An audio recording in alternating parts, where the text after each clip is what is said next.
ایک عورت ملنے کے لیے آئی، معاف کرنا، برا نہ ماننا۔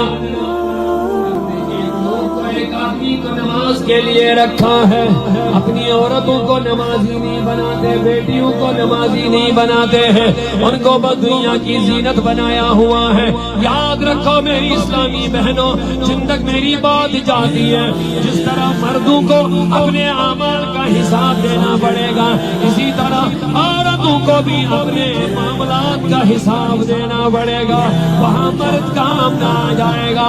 قرآن خود کہتا ہے یوم یفر المرء، جس دن بھاگ جائے گا ایک آدمی من اخی، اپنے باپ سے، و امی، من اخی، اپنے بھائی سے، و امی و ابی، اپنے ماں باپ سے بھاگے گا، و صاحبتہ، اپنی بیوی کو چھوڑ کر بھاگ جائے گا۔